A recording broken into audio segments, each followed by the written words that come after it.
ఈరోజు tobacco 20 million kgs కొన్నాం.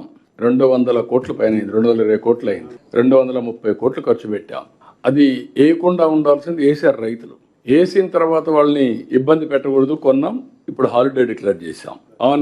Onion లో ఎన్ని డ్రామాలు ఆడాలనో అన్ని డ్రామాలు ఆడుతున్నారు అపోజిషన్. కానీ all of A sudden heavy rains పడడం, ఆ ఉల్లిపాయలన్నీ కూడా వాటర్ రావడం, అది 10 రోజులు ఇది అవడం, ఖరీఫ్ కూడా ముందు వచ్చేయడం, చాలా ప్రాబ్లమ్స్ వచ్చాయి. బట్ దాన్ని ఏ విధంగా ఇప్పుడు 12 రూపాయలు అన్నాం.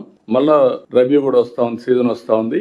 కలెక్టర్ కర్నూలు గాని కడప గాని మీరు వర్కౌట్ చేసుకొని ఏ విధంగా చేస్తే రైతులకు లాభం వస్తుందో మనం చేయడానికి సిద్ధంగా ఉన్నాం. ఇప్పుడు అదేవతానే టమోటా వచ్చింది. టమోటా ఈ సీజన్ ఎప్పుడు కూడా 3 సీజన్లు వస్తూ ఉంటుంది. ఇవన్నీ కూడా మనం స్టడీ చేసుకోవాలి. స్టడీ చేసుకుని ఓ సీజన్ వాళ్ళకి ఇబ్బందులు వస్తాయి.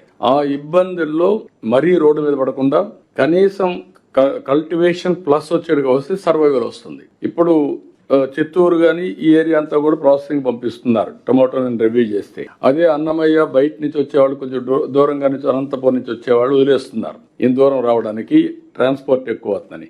We will bear transport. Minimum రైతుకి నష్టం లేకుండా చేయడం కోసం గవర్నమెంట్ ట్రాన్స్పోర్ట్ పెట్టి ప్రాసెసింగ్ పంపిద్దాం.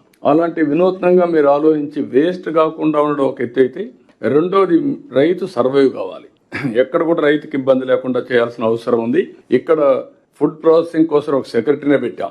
ఎఫ్పిఓలు, కొత్త ఇండస్ట్రీస్, ఎక్స్పోర్ట్, వెరైటీ ఇవన్నీ తీయడానికి. ఇది కూడా మీరు వర్కౌట్ చేసుకోండి. ఎప్పుడైతే ఈ ట్రాన్సిషన్ న్యూ ఛాలెంజెస్ మీరు గుర్తుపెట్టుకోవాల్సిన అవసరం ఉంది.